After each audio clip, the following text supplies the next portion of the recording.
따라 유난히 힘이 되나요?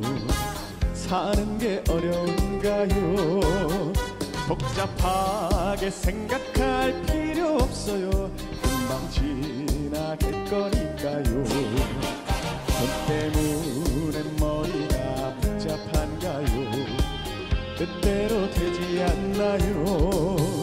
그깟 걱정도 언젠가 지나간대요. 툭툭 모르다 털어버려요. 인생이 다 거기서 거긴 거죠. 그렇게 걱정 말아요. 살다 보면 좋은 날이 와요. 모두 다 힘을 내세요. 힘을 내세요. 힘을 내세요. 아무리 힘이 들어도 언젠간 쨍하고 해뜰 날이 와요. 오늘도 힘을 내세요.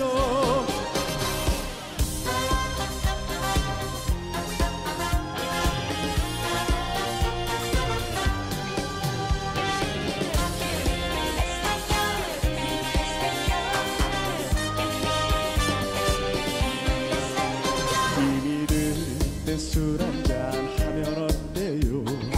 사는 게 별거 있나요? 한잔하면 유난히 보고 싶겠죠. 함께 울고 웃던 친구가 나만 빼고 모두 다 잘 살아보여 너무나 부러운가요? 하지만 나 힘들었던 사연을 잊죠. 그리 부러워하니 말아요. 인생이 다 거기서 거긴 거죠. 그렇게 걱정 말아요. 살다 보면 좋은 날이 와요. 모두 다 힘을 내세요. 힘을 내세요. 힘을 내세요. 아무리 힘이 들어도 언젠간 쨍하고 해뜰 날이 와요. 오늘도 힘을 내세요. 힘을 내세요. 힘을 내세요. 아무리 힘이 들어도 언젠간 쨍하고 해뜰 날이 와요. 오늘도 힘을 내세요. 모두 다 힘을 내세요.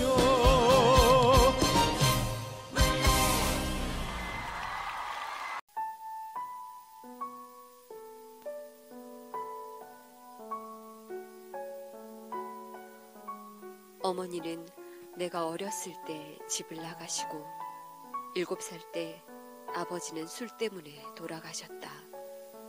그 후 우리 집에 작은아버지 가족이 들어와 살게 되었다.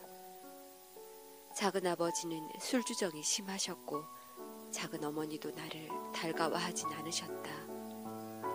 한번 술을 드시면 난폭해지시는 작은아버지는 새벽이 될 때까지 작은어머니와 우리를 앉혀놓고 폭언을 하고 때리기를 반복하셨다.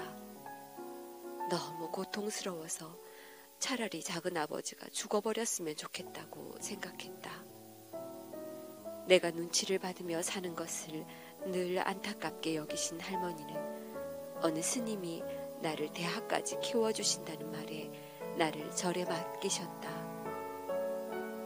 깊은 산속에 있는 절에서의 생활은 초등학생인 내가 감당하기에는 너무 벅찼다. 새벽 5시에 일어나 불당 청소를 하고 불경을 외우고 훈육이라는 명목 아래 맞는 일도 잦았다. 캄캄한 밤에 혼자 방에 있는 것이 너무 무서워 나는 할머니를 생각하면서 울고 또 울었다. 어느 날 스님에게 이유 없이 버드나무 가지로 등에 피가 나도록 사정없이 맞았다. 나는 마치 맞기 위해 태어난 것 같았다. 그날 밤 나는 절에서 도망쳐 나왔다.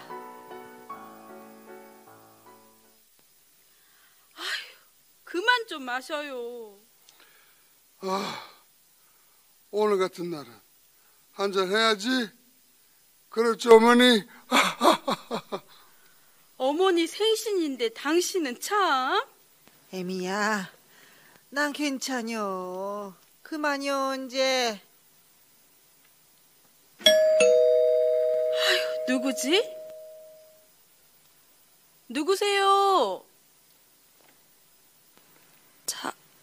작은 엄마, 저 인이에요. 뭐? 이니? 아니 네가 여기 웬일이니?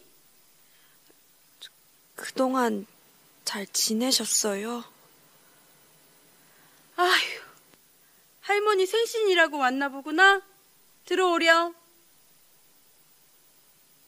어머니, 인이 왔어요. 뭐? 인이가 왔어? 아이고, 우리 강아지 왔네. 뭐? 야, 네가 여기 왜 와? 너 절에서 쫓겨난 거 아니야? 아니에요. 할머니 생신이라고 하룻밤 자고 오래서. 정말이에요. 이 할미 보러 왔다지 아니요. 웃기고 있네. 야, 이리 와봐. 이리 와서 앉아. 할머니. 인연이 말을 안 들어? 나 이리 안 와. 아이고, 내 새끼 죽네. 여보, 또 왜 이래요? 오랜만에 온 애한테. 이게 절밥 좀 먹었다고 날 무시해? 어? 맞아봐야 정신 차리지. 여보, 제발. 에이씨, 이거 놔. 이놈의 집구석은 하루라도 편할 날이 없어. 에이씨. 아범아, 제발 좀. 에이, 이런 썩을 놈의 세상.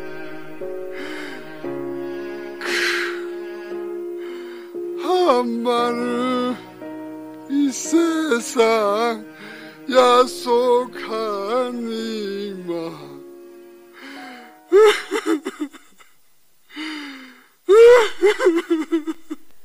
에휴, 인이야, 오늘 하루만 여기서 자고 내일이랑 꼭 들어가거라. 할머니, 나 있잖아. 참, 이럴 게 아니여. 스님께 고맙다고 전화라도 해야지. 아니요, 할머니. 오늘은 너무 늦었어요. 주무실지도 몰라요. 아이고, 그래도 그런 게 아니여. 널 키워주실 고마운 분인데. 할머니! 전화하지 마세요. 아니, 얘가 왜 이리야? 할머니, 나 그냥 여기서 살면 안 돼요? 시방, 뭔 소리를 하는 거요? 나 여기서 할머니랑 살래. 나 보내지 마. 이어서 어찌 산다고 그려? 거 가야 학교도 댕기고 대학까지 보내준다 안 하냐? 싫어. 싫단 말이야. 나 할머니랑 살래. 그리 맞고도 그런 소리를 혀. 이 모진 구박을 받고 어찌 살아? 가, 데려다 줄 땐게 버뜩 있나라. 나 작은 아빠한테 맞아도 좋아. 구박받아도 괜찮아. 그걸 말이라고요. 이니야, 세상에 이게 뭐요? 할머니, 나 정말 절에 가기 싫어. 무서워. 어메, 불쌍한 거. 이 불쌍한 것이 얼마나 애렸을까. 내 새끼 얼마나 아팠으면. 할머니. 그려, 같이 살자. 죽든 살든 이 할미랑 살아.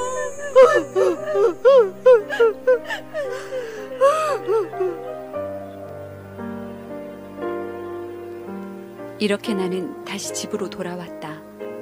작은 아버지의 술주정과 폭력은 계속되었지만 나를 고아원에 보내지 않고 키워주시는 것만으로도 감사해야 하자고 다짐하면서 견뎠다.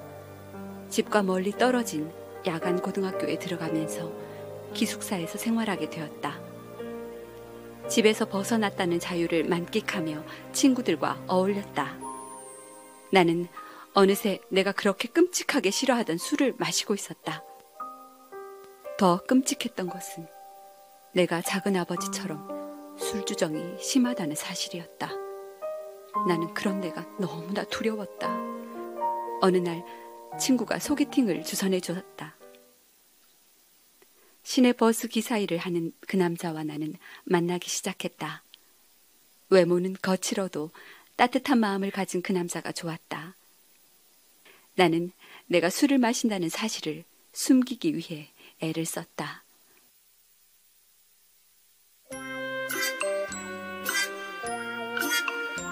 이니야, 아이고 이 가시네야 정신 좀 차려봐. 집에 좀 가자. 내가 술 안 마신다고 그랬지? 이러다 우리 문구씨 만나면 어떡해? 그럼 화장 고쳐야겠다?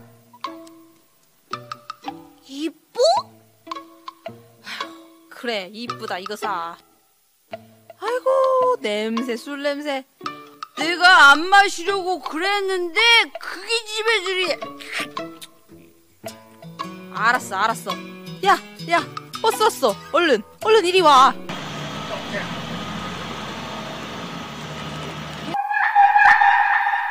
어서 오세요. 이니 씨?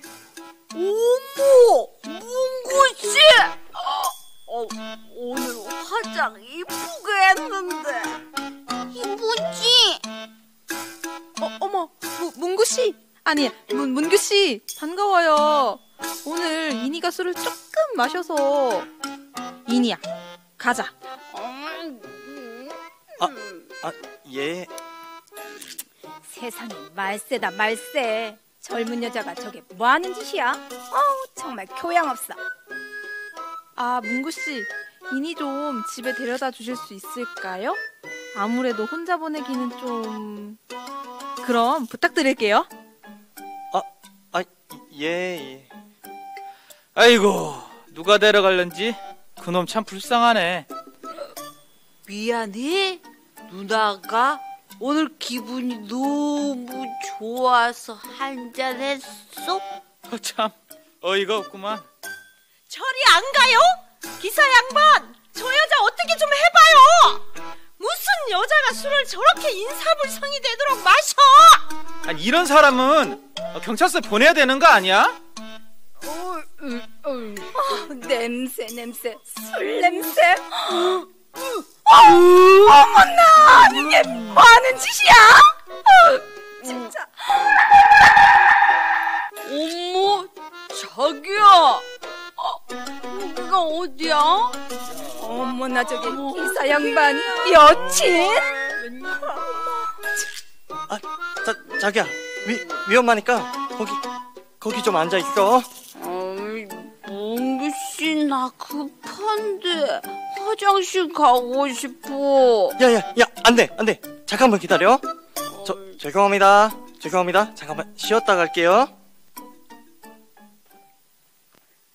이런 술주정이 한두 번이 아니었다. 내 결심과 의지와 상관없이 술주정은 더 심해졌지 좀처럼 나아지질 않았다. 이런 나의 모습을 보고 나를 사랑해 줄까? 부모가 날 버렸듯이 그도 날 버리지 않을까? 내가 제대로 된 가정을 가질 수 있을까? 늘 두려웠다.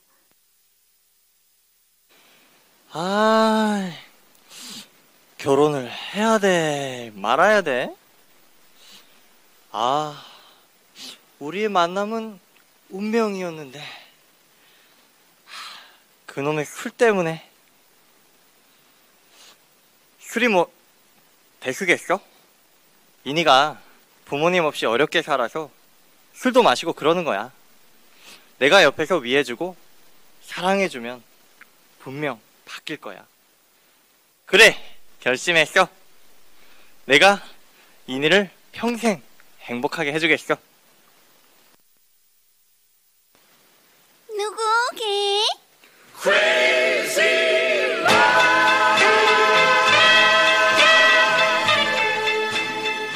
오, 이 꾀꼬리같이 아름다운 목소리, 마치 비당처럼 부드러운 손, 내 사랑이니? 어머 자기 무슨 시인이라도 된 것 같아. 너무 멋있다. 이 정도 가지고 뭐 감격하긴. 자기야 이미 배고픈데 우리 맛있는 거 먹으러 가자. 응? 그럴까?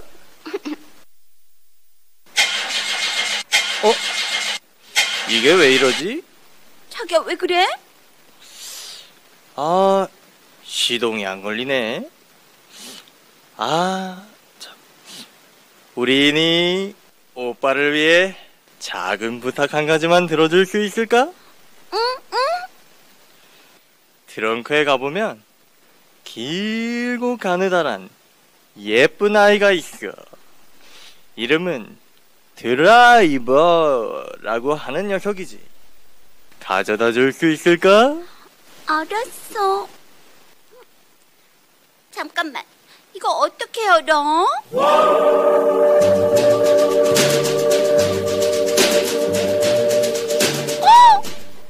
어머 자기 이니 이 액자에 우리 결혼 사진을 담고 싶어. 이니와 같이 내 모든 일상을 너와 함께하고 싶어. 우리 그렇게 알콩달콩 살자. 내가 영원히 행복하게 해줄게. 오빠 믿지? 자기야.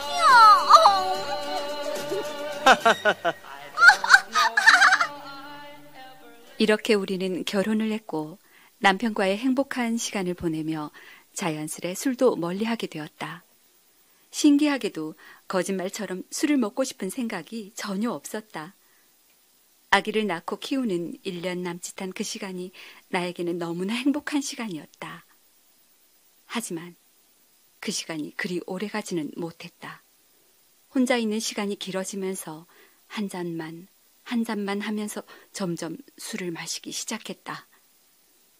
얼마 지나지 않아 다시 정신을 잃을 정도로 술을 마셨고 남편이 돌아올 즈음엔 늘 집안은 술병과 어지러진 살림으로 엉망이었고 뒤처리는 늘 남편 차지였다.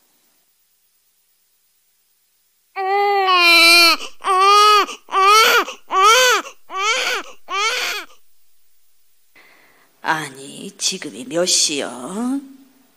애 우유 먹일 시간이구먼.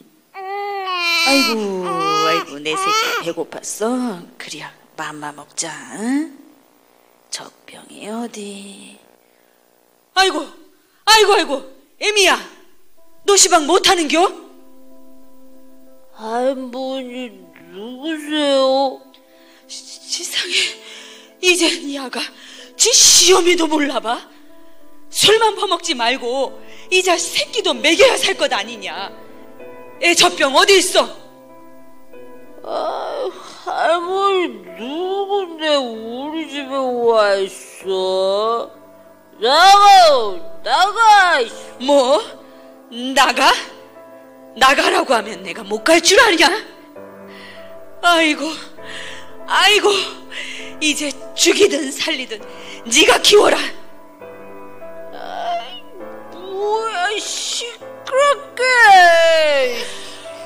아이고 손주가 불쌍해서 참았는디 천불이 나서 내가 도저히 못 살겠다. 내 당장 시골로 내려갈란다.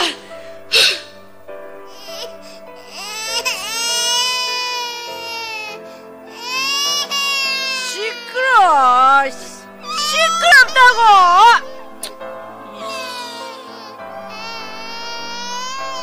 아이씨.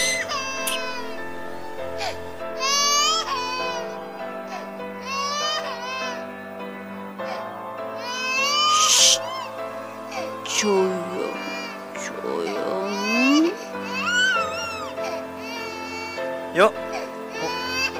여보?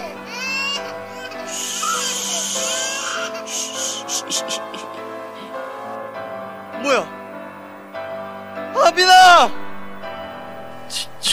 지금 애를 버린 거야? 미쳤구나. 못 참아. 이제 더 이상은 못 참아. 야! 문규씨? 우리 사랑하는 문규씨 왔네. 네가 아주 미쳤구나. 애가 배고파 울어도 신경도 안 쓰고 집구석은 난장판에 눈탱이가 밤탱이가 되도록 맞아도 모르고 이제 하다 네 애까지 버려? 넌 미쳤어. 미쳤다고. 여보, 화내지 마. 무서워. 내가 잘할게, 자기야. 그만해. 이놈의 소주정 진절머리나. 지친다. 정말 이제 그만하자. 그만? 아직 한 잔도 안 마셨는데. 자, 자기도 한 잔 해. 그만하자고. 끝내자고. 이혼하자고. 이혼?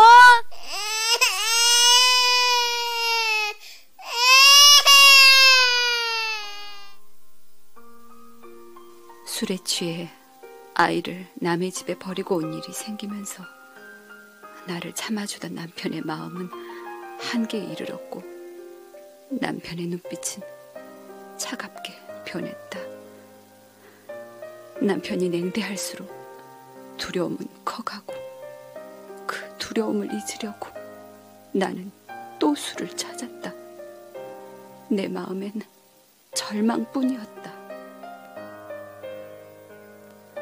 어느 날 집 앞에 얼마 전부터 계속 걸려있던 플래카드의 문구가 내 눈에 들어왔다. 당신도 거듭날 수 있습니다. 나도 거듭나고 싶다. 그 글귀가 나에게 작은 희망을 주었다. 어느 날 우리 집 우편함에 여름 캠프 초청장이 꽂혀 있는 것을 보게 되었다. 그 초청장을 보는 순간 나는 이곳에 꼭 가야겠다는 마음이 들었다. 여보, 나 여기 캠프에 꼭 가보고 싶어. 애도 있는데 어딜 가? 거기 가면 뭐가 있어? 거기 이상한 데 아니야? 여보, 나 여기 꼭 가야 할 것 같아. 지금 이대로는 살 수가 없어. 죽을 것만 같아. 여보, 부탁해요. 내 마지막 소원이야. 여기 한 번만 나랑 같이 가줘요. 네? 아이, 복잡해. 무슨 사람들이 이렇게 많아? 아유, 다이어트 해야 되는데 캠프만 오면 밥이 너무 맛있어서 큰일이야. 이 뱃살 좀 봐. 어쨌거나 해주는 밥 먹으니까 정말 좋다. 이모, 우리 엄마가 처음 오셨는데 볶음밥 말씀이 너무 좋으시대요. 그래? 너무 감사하다. 내가 기도할게. 옥수수랑 커피 줄 테니까 말씀 들으면서 엄마랑 맛있게 먹어. 주영아, 이번에 너희 엄마 구원 받으시겠다, 그치? 네, 고마워요, 이모. 오늘 점심 세척은 수원 지역입니다. 어머, 이모, 우리 세척이래요. 그래, 우리 빨리 끝내고 바닷가 가자. 물회도 먹고 막국수도 먹고. 교동짬뽕도 정말 맛있대. 난 막국수지. 아유, 이모, 다 먹으러 가요. 그럴까? 빨리 가요. 아, 엄마 데리고 가야지. 아니, 저 사람들은 뭐가 저렇게 신나고 즐거운 거야? 나만 사는 게 고통스러운 건가? 꼭 다른 세상에 온 것 같아. 아주머니, 어떻게 이 캠프에 오시게 됐나요? 네, 목사님. 저는 술 때문에 인생을 다 망쳤어요. 술이 모든 것을 빼앗아 갔어요. 아무리 애를 써도 술에서 벗어날 수 있는 길이 없어요. 저는 정말 거듭나고 싶어요. 여기 오면 거듭날 수 있다고 해서 제발 저를 도와주세요. 잘 오셨습니다. 하나님께서 아주머니를 이 캠프로 이끌어 주셨습니다. 정말 그럴까요? 잘 들어보세요. 아주머니가 술을 끊을 수 없는 것은 술이 아주머니보다 힘이 강하기 때문입니다. 아주머니는 술의 종이 된 거죠. 맞아요, 목사님. 정말 그래요. 성경은 사람들의 마음의 세계를 보여주는데 사람의 마음을 끌고 다니는 악한 영이 있어서 모든 사람들을 죄를 짓도록 끌고 다닌다고 말씀하고 있습니다. 악한 영의 이끌림을 받는 것, 그것이 바로 죄입니다. 이 문제를 해결하지 않고는 누구도 행복할 수 없습니다. 아주머니는 술만 끊으면 된다고 생각하셨죠? 네, 그랬어요. 그럼 제가 술이 아니라 악한 영에게 끌려다닌 거였네요? 네, 맞습니다. 우리가 줄다리기를 할 때 힘이 강한 쪽으로 끌려가지요? 네. 마음의 세계도 마찬가지입니다. 악한 영에서 벗어나려면 더 강한 힘을 받아들이면 됩니다. 악한 영을 이길 수 있는 분은 하나님 뿐입니다. 제게도 하나님이 오셔서 제발 이겨주셨으면 좋겠어요. 그래서 예수님께서 이겨주시려고 오셨어요. 하나님이 정인이시를 대신해서 예수님을 보내 죄를 담당시키셨어요. 그럼 내 죄도 해결해 주시는 건가요? 그렇죠. 이 말씀을 보세요. 요한복음 8장에 가늠하다 현장에서 잡힌 여자가 나와요. 평생 음란이라는 죄에 끌려다녔던 이 여자에게 예수님은 나도 너를 정죄하지 아니하노라 이렇게 말씀하셨어요. 왜냐하면 그 죄도 예수님이 담당하셨기 때문이죠. 그럼 예수님이 내 죄도 다 담당하셨네요? 네. 감사합니다. 간음 중에 잡힌 여자처럼 나는 너무 무섭고 두려웠는데 예수님은 나에게 나도 너를 정죄하지 않는다고 하셨다. 내 죄도 내 인생도 다 책임지셨다고 하셨다. 얼마 후 하나님의 은혜로 나는 술에서 완전한 자유를 누릴 수 있었다. 나를 구원하신 하나님이 교회 안에 나를 두시고 하나님을 찾아가는 신앙의 삶을 가르치셨다. 이제 더 이상 술의 종이 아니라 복음의 종으로 교회와 함께하는 삶을 살아가고 있다. 기적과 같은 일이 내 인생에 일어났다. 나 스스로는 절대 벗어날 수 없는 칠흑같이 어두웠던 나의 인생에 하나님이 빛이 되어 나를 인도해 주시는 복된 삶을 살고 있다. 모든 영광을 하나님께 드린다. 감사합니다.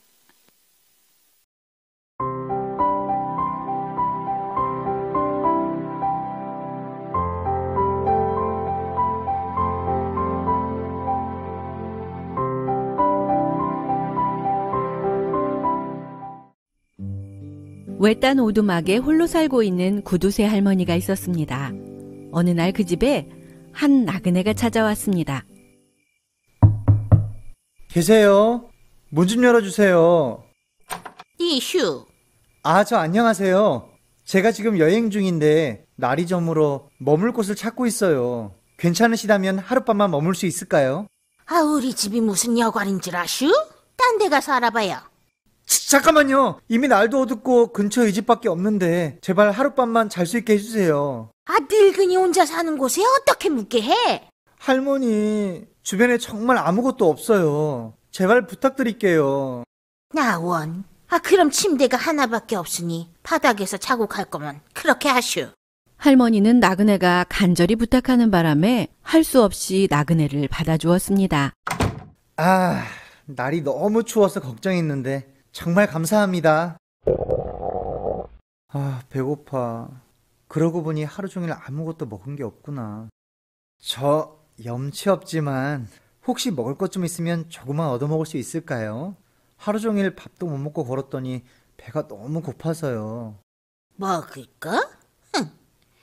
먹을 게 어디 있어? 늙은 나도 하루 종일 굶고 있구만. 젊은 사람이 돼서 하루 배고픈 것도 못 참나? 보아하니 그리 가난한 것 같지도 않은데 하루 종일 굶었다고? 부두새 할망 같으니라고. 어디 한번 두고 보자. 저런, 그러셨어요. 그러다 병이라도 걸리시면 어쩌려고요. 그럼 제가 먹을 것 좀 나눠드려야겠네요. 자네가? 네, 제가 아주 특별한 죽을 만들어 드릴게요. 할머니는 그냥 냄비만 빌려주세요. 냄비 정도야 얼마든지 빌려줄 수 있지. 그래.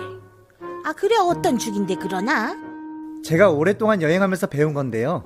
바로 짜잔! 못죽이랍니다. 못죽? 이 사람이 누굴 바보로 아나? 못으로 어떻게 죽을 끓이나? 할머니, 그건 모르시는 말씀이에요. 저기 유럽 부자들은요, 다 이 못죽을 즐겨 먹어요. 자자, 기다려보세요. 나그네는 커다란 냄비에 물을 붓고는 못을 넣고 끓이기 시작했습니다. 할머니는 생전 처음 들어보는 못죽이 너무 궁금해서 흥미롭게 지켜보았습니다. 물이 아주 펄펄 끓고 있구만. 이제 먹어도 될까? 지금 먹어도 문제는 없는데요. 워낙 여러 번 끓여 먹은 못이라 그런지 죽이 많이 묵네요. 이럴 때 밀가루 한 줌만 있으면 맛이 아주 좋아질 텐데 하지만 없는 것을 어쩌겠어요. 그래? 그럼 잠시만 기다려보게. 뒤져보면 밀가루 조금 있을 거야. 할머니는 금세 하얗고 고운 밀가루를 가져왔고 나그네는 밀가루를 냄비에 붓고는 휘휘 저었습니다. 자, 이 정도면 어디에 내놔도 손색이 없죠. 하지만? 만약 우유와 보리를 조금만 넣는다면... 우유와 보리? 네, 우유와 보리요. 그걸 넣으면 아무리 식성이 까다로운 사람이라도 흡족해 할 텐데 좀 아쉽네요. 자, 이제 불을 끌게요. 잠깐만 기다려보게. 우유와 보리가 조금 있을 걸세. 나그네의 말에 할머니는 얼른 뛰어나가 제일 건강한 젖소의 우유와 보리를 챙겨왔습니다. 나그네는 할머니가 준 우유와 보리를 냄비에 모두 넣고는 다시 한참을 저었습니다. 이야, 훌륭한 못죽이 됐어요. 그래? 그럼 어서 먹어보세. 네, 제가 퍼드릴게요. 그런데 여기에 소금에 절인 쇠고기와 감자만 조금만 넣으면 왕이 드시는 최상급 못죽이 됐을 텐데 좀 아쉽네요. 왕이 드신 거라고? 네, 제가 예전에 왕의 요리사 밑에서 일한 적이 있어서 아주 잘 알아요. 하지만 이런 숲속에서 왕이 먹는 못죽을 먹는다는 건 아무래도 무리죠. 왕이 먹는 죽을 먹을 수 있다는 나그네의 말에 할머니는 고민이 됐습니다. 생일에 먹으려고 아껴두었던 소고기가 있긴 한데 이를 어쩌지? 그래, 지금이 아니면 왕이 먹는 못죽을 언제 또 먹어보겠어? 그리하여 할머니는 아껴두었던 쇠고기와 감자까지 가지고 와서 퐁당 냄비에 넣었습니다. 자, 이제 몸만 건져내면 완성입니다. 정말 맛있는 냄새야. 할머니 어서 드세요. 내 평생에 왕이 먹는 못죽을 먹게 되다니. 세상에, 이렇게 맛있는 죽은 처음일세. 그렇죠. 게다가 못으로만 끓인 죽이라고는 믿어지지 않을 정도로요. 그러게 말일세. 만드는 법도 간단하니 앞으로 자주 끓여 먹어야겠구만. 대신 다른 사람들에게는 절대 알려주시면 안 돼요. 그렇고 말고. 그렇게 구두쇠 할머니와 나그네는 함께 앉아 못죽을 아주 맛있게 먹었습니다. 할머니는 오로지 맛있는 죽을 먹고 싶다는 욕심에 나그네에게 속아도 속는 줄을 몰랐습니다. 오히려 할머니를 속여서 할머니가 가지고 있는 재료로 죽을 만들어준 나그네에게 고마워했습니다. 그렇게 사단은 우리를 위해주는 것처럼 속여서 하나님을 향한 마음을 다 빼앗아가는 것입니다. 어리석은 자는 온갖 말을 믿으나 슬기로운 자는 그 행동을 삼가느니라.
안녕하세요. 실버대학에 오신 여러분 만나서 반갑습니다. 오늘의 주제는 참된 지혜입니다. 사람이 살아가는 데는 지식도 필요하고 지혜도 필요하지요. 지식이 없으면 무식하다고들 하는데요.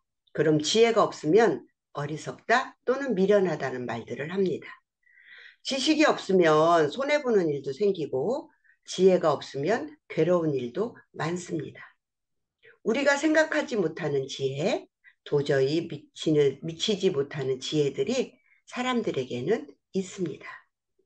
그런 지혜들을 만나게 될 때 삶이 달라지게 되는데요. 참된 지혜를 품고 있는 사람은 마음도 젊어지고 고난도 어려움도 해결하는 넓은 마음이 만들어지게 됩니다. 그럼 강의를 시작하겠습니다. 첫 번째 이야기는요. 어느 부잣집에 아들 셋이 있었는데요. 이 부잣집 아버지는 어떤 아들에게 내 가업을 물려주어야 관리를 잘할 수 있을까 하는 곰곰이 생각을 하다가 지혜를 가진 내 아들에게 내 재산을 물려줘야겠다. 그래서 아버지는 그 아들들을 불러 요즘 돈으로 10만 원 정도를 주면서 저 아래에 있는 창고를 가득 채워보아라. 가득 채운 아들에게 내 전 재산을 물려줄 것이다. 이 아버지의 말을 듣고 다들 고민에 빠져서 창고를 채울 물건들을 각자 생각을 하게 되었습니다. 큰 아들은 그렇지, 저 창고를 채우려면 부피가 큰 것이 필요한데 하는 생각을 하다가 큰 아들은 10만 원어치의 풍선을 사서 하루 종일 풍선을 불어서 창고를 채우려고 했는데 반도 못 채웠습니다. 이 모습을 보고 있던 둘째 아들은 그럼 나는 시골에서 제일 싸고 부피가 많은 볏짚을 사서 창고를 가득 채워봤지만 역시 반도 못 채웠지요. 그리고 또 셋째 아들은 그럼 나는 형님들도 저렇게 해서 창고도 반도 못 채웠는데 그럼 나는 어떻게 해야 하나 하는 생각을 하게 되었습니다. 아버지가 돈 10만 원을 가지고 이 창고를 가득 채우라고 했는데 이 돈 가지고는 흙을 사도 또 물을 사도 채울 수 없는데 아버지는 무슨 마음으로 이 돈으로 창고를 채우라고 했을까? 아버지의 마음을 더듬어 생각해 보니까 지혜가 떠올랐습니다. 아, 그래. 창고를 가득 채우라고 했지 물건을 사서 창고를 채우라고 한 것은 아니구나. 그래서 셋째 아들은 그 돈으로 성냥하고 양초 다발을 사가지고 와서 밤이 되기를 기다렸습니다. 큰형과 둘째 형은 야 막내야, 오늘 하루가 다 지나가는데 넌 왜 그러고 있냐? 창고를 가득 채워 보려고 해야 하지 않냐? 예, 형님, 저도 준비하고 있습니다. 조금만 기다려 보세요.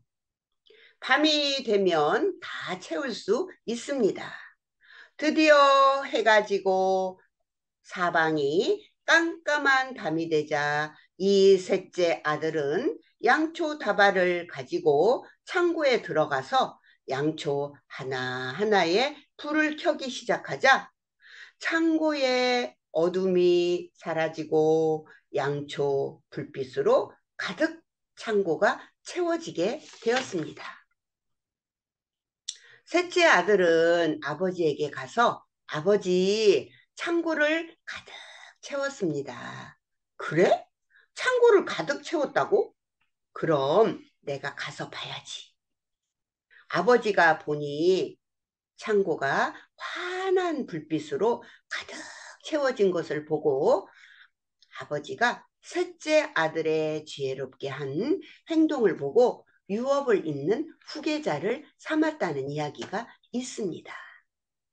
이처럼 세상 안에서는 지식도 있고 지혜도 있습니다.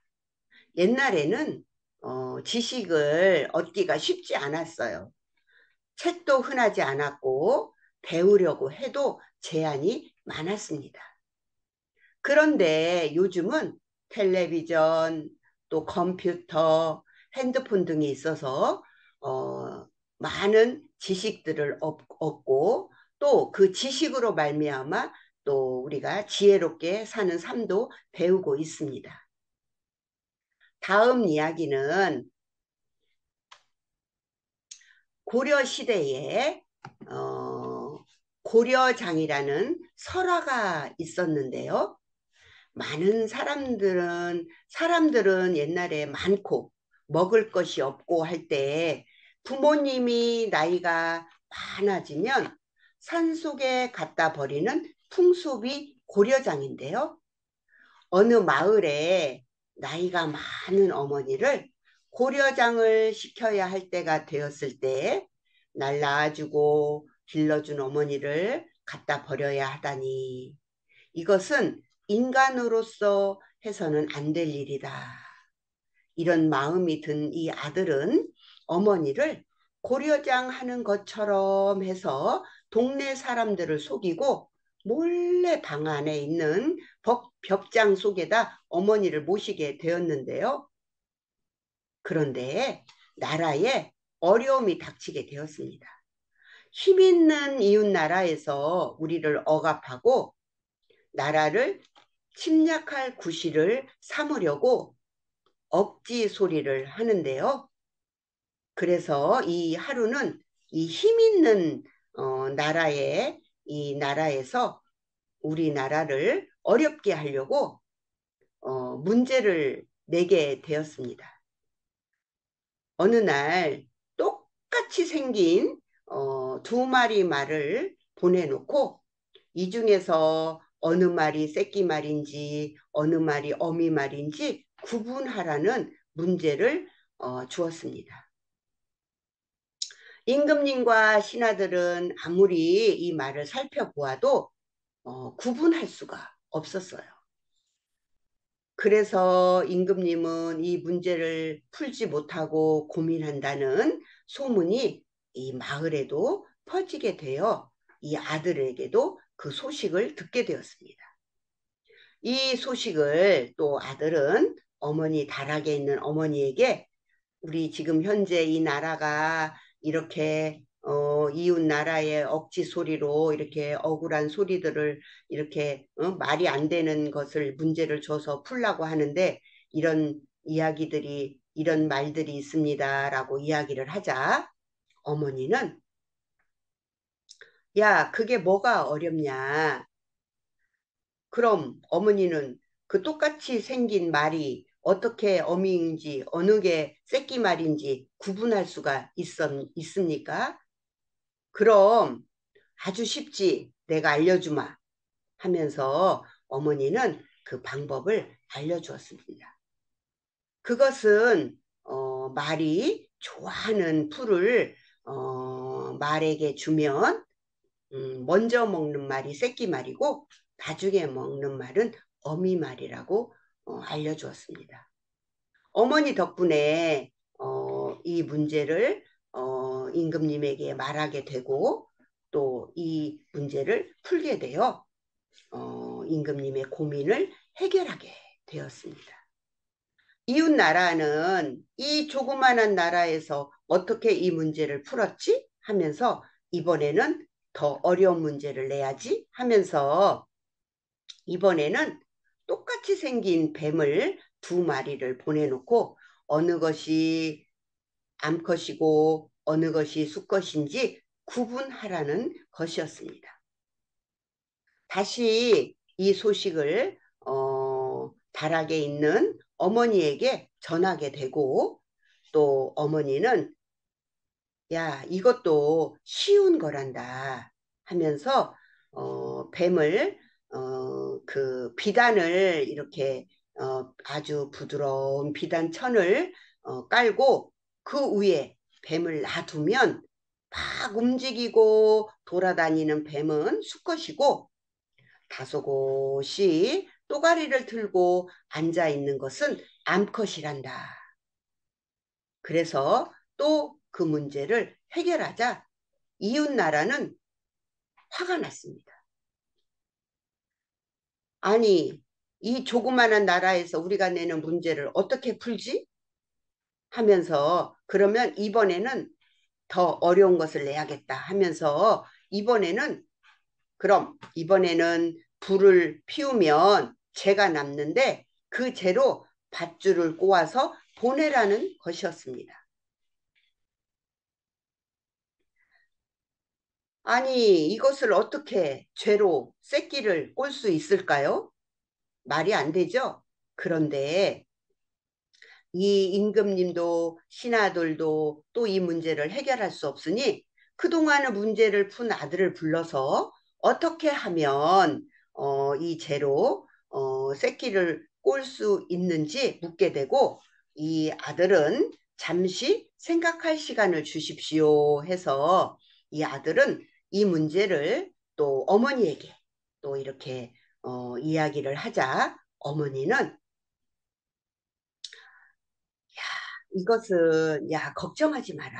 이것은 더 쉬운 거란다 하면서 집으로 새끼를 꼬아서 그대로 놔두고 불을 붙여서 태우면 새끼를 꼰 모양 그대로 재가 남는단다. 그것을 그대로 보내면 된다.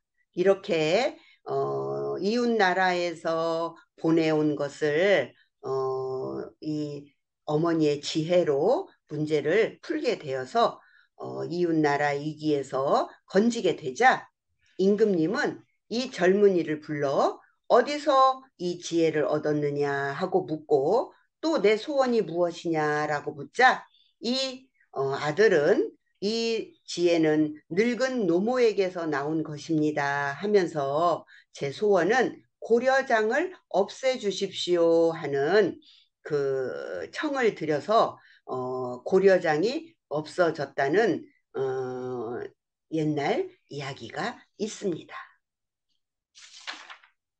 이처럼 지혜가 있는 사람은 어려움을 형편에 따라 흔들리지 않고 극복하고 이겨낸 삶이 살아온 그런 지혜들이 세상에도 많이 있습니다. 오늘 이렇게 실버대학에 오신 여러분들도 어려운 문제들을 지혜롭게 해결한 일들이 많으실 겁니다. 저는 오늘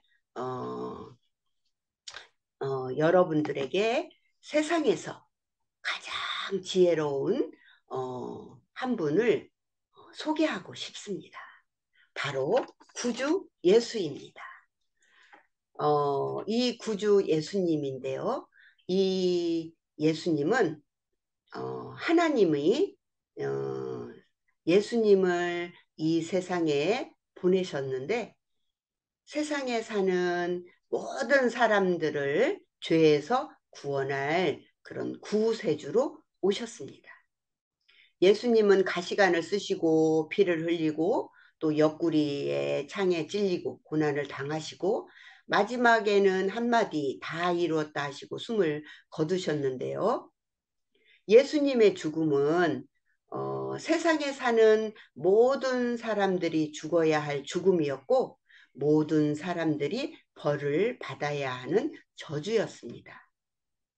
참된 지혜는 예수님이 모든 사람들의 죄를 십자가에서 죽으심으로 모든 사람의 죄를 인해 벌을 받아야 할 죄가 하나도 이렇게 남지 않고 전부 깨끗하게 씻어줬다는 사실을 믿는 것입니다.